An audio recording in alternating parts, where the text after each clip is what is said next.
people on their 13th birthday were given 3 time travel tokens. You only got to time travel 3 times. It's a return trip. You get to go there and then you got to come back. What would you use your 3 on? Now, I've thought it through, but I'm going to give you one of my 3 right now.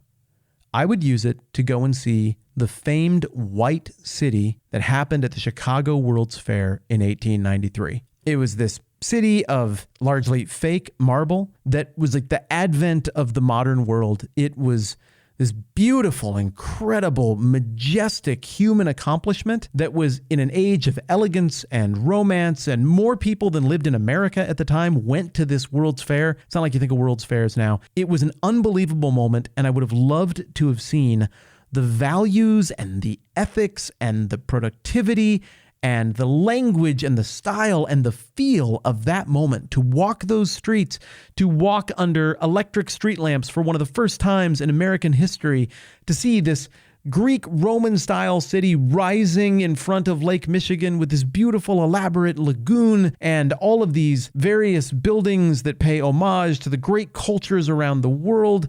It is magical to me and enchanting. I feel a nostalgia and a sadness for a time I never saw and never experienced. So it'd be cool if the time travel tokens happened, but I'm not holding my breath.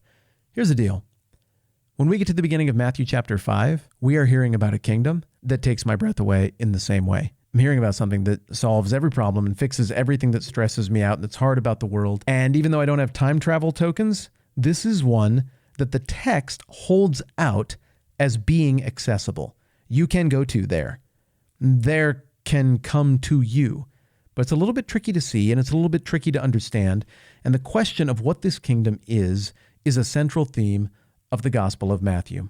So again, we pick it up with Jesus' opening words. It says, "Now when Jesus saw the crowds," or he saw the crowds, "he went up on a mountainside and he sat down." That's why we call it the Sermon on the Mount. "And sat down, and his disciples came to him, and he began to teach them, saying," key thing to note as we move on into the rest of this text, his original directed key audience here is the disciples.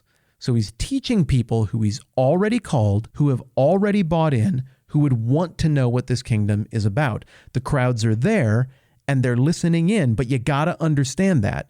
If I'm talking to my 3 kids, even though I know a bunch of other people are listening, I'm still framing that all up for the kids. If a graduation speaker is talking to the graduates, he might be aware that there's a whole room full of people, but he's still talking to the graduates, and you have to get those multiple layers of audience to properly interpret what's going on with a passage like this. So first and foremost, teaching his disciples, who no doubt would really like to understand what all this is about, he starts by saying, "Blessed are the poor in spirit, for theirs is the kingdom of heaven." That is the worst opening line to starting a new religion I have ever heard. In fact, there are a whole lot of people today who agree with me that that's the worst way to start a religion ever, and they've just had terrible luck trying to imitate it. And so instead, they have found ways to just flip around the whole message of Jesus and the Bible to be blessed are the rich in spirit and just the straight up rich, because they will get richer, because that richness is a result of a blessing of God and a demonstration of how much they donated to my personal private ministry thing. This prosperity gospel thing, it's a plague, my friends. It is, I'm not going to call out any names. I don't want to pick any fights with anybody. But look, it's the opposite of the kingdom values that we're reading about here. I'm not saying that Jesus' plan for everybody is eternal poverty. In fact, life abundantly is what Jesus describes. But the idea that somehow the kingdom of God is a cosmic transaction where we put in a certain amount and then there are just ludicrous interest payouts that happen. And so like you tithe or donate to something and then God gives you more stuff. It's nonsense. It's not what we're going to see here at all. And the opening line shoots that down. "Blessed are the poor in spirit, for theirs is the kingdom of heaven." Well, poor in spirit means more than just being in a position of physical need, though I certainly think that is encapsulated in Jesus' meaning here. Poor in spirit would have had the same connotations to the original audiences that I just threw out. You're poor in spirit, you're probably poor in money. You're rich in spirit, it's because you're getting something right. But it's also kind of a state of being. And as we get a little bit more sense as to what the kingdom is about, where a central value is that Jesus is king and everyone else assumes a right posture of submission to that king and dependence on that king, something that we really see spelled out when we get into the Lord's Prayer. Our Father in heaven, hallowed be your name. I mean, you provide everything. You're in charge of justice and mercy. You're in charge of protecting us and basic provision. Whatever you want, it be done. I mean, this is face down on the ground kind of stuff that we're being told is a right position before a king this good and this holy. And well, you know what? In the values of the kingdom, that poorness in spirit, that humility, that realizing that we're in this position of need and that the king is enormously effective and powerful and in charge of everything. Well, I guess that would be a blessing as we get to understand this kingdom better. And apparently, this means that somehow that poorness is associated with inheriting this kingdom of heaven. So I don't know. I mean, the natural place my brain goes is to that third Raiders of the Lost Ark. I think we talked about that a while back when I was talking about Jordan and the city of Petra. But in that third one, remember he has to figure out how he's going to pass that one test. It's like, what does he say? Like the penitent man will pass. He figures out like, oh, I have to hit my knees. And then like some giant axe or something comes swinging through that would have taken off his head. I'm not sure that's exactly what this is driving at, but I thought it was cool that they were referencing this concept that really to enter into the kingdom is an act of humility. I think of Jesus' teachings on wealth, this idea that it's harder for a rich person to enter the kingdom of heaven than it is for a camel to go through the eye of the needle. We'll break all of that stuff down another time. Or even in the history of church architecture, I picture the tiny little door on I think it's the Church of Nativity, isn't it? I think it's the Church of the Nativity in Bethlehem, in Palestine. They have this little tiny door, and it's like the humble door or something they call it. And you got to squish all down to get through there. You must assume a penitent posture before the king incarnate. So the simple idea here right up front is that value number one in the kingdom is you're not the king in the kingdom. Your agenda isn't the agenda of the kingdom. What you want doesn't set the pace of the kingdom. And on its face, that sounds awful. I want stuff where I set the agenda, but the problem is everybody has a different agenda. And it's kind of like I made a video way back when I took the risk of talking about things like this still on my YouTube channel, where I was like, hey, what if everybody got to make just one law? And the idea here is that it sounds great, like everybody being like, hey, I think everybody should be free or whatever. But, there's just this one thing that I don't like. I don't like it when the people drink this or eat that or take this or do this or make these kind of contracts or have these kind of relationships. And it sounds really open-minded to be like, I believe in freedom except this one thing. But when you add that up, you got like 300 plus million people in my country who all just want one thing, that they get to make a law that's enforced through, imprisonment or fines over.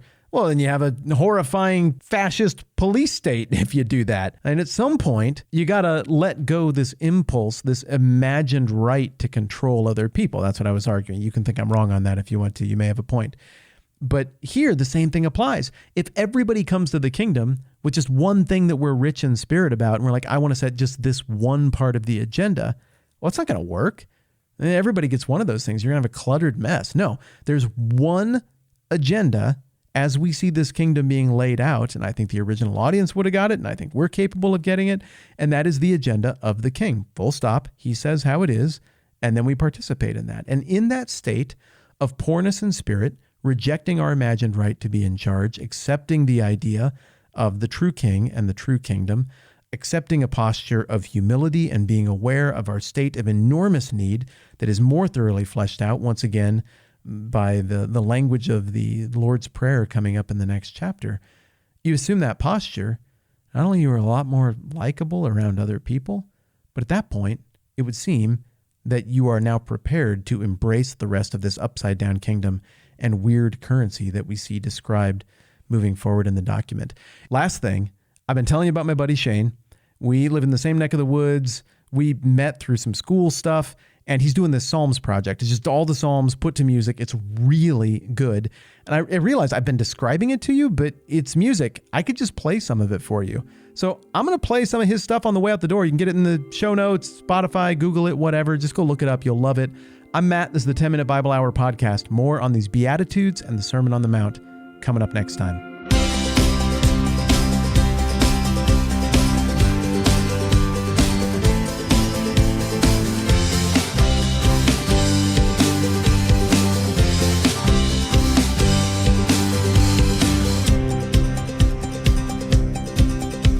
The King will rejoice in in your strength, O Lord, and in your salvation he finds his joy. For you've given him all he asked you for. You've welcomed him home with your favor, Lord. You lavish him with every blessing, set a crown of gold on his head.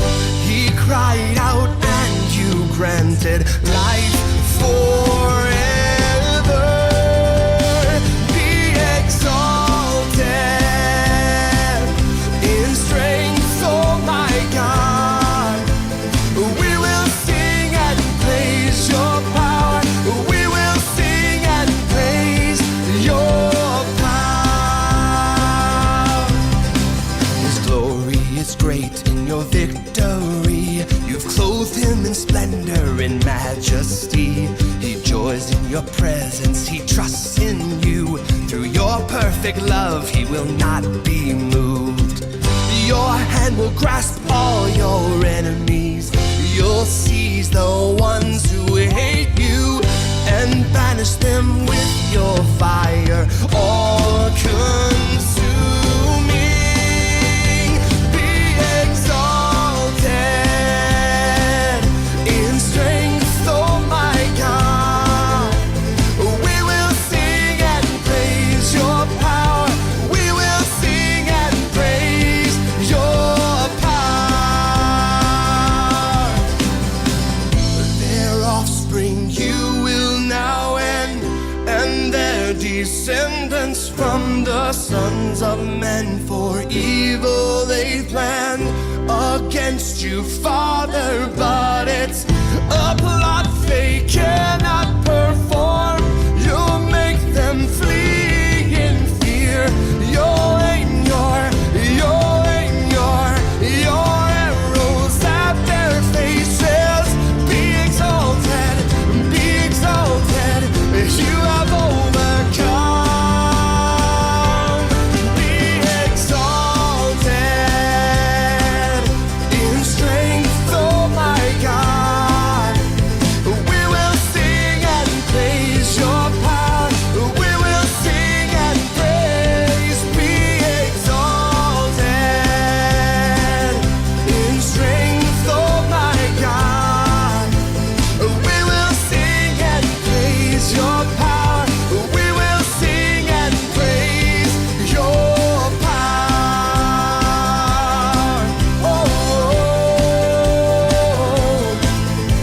and we will sing and praise your power. And we will sing and praise.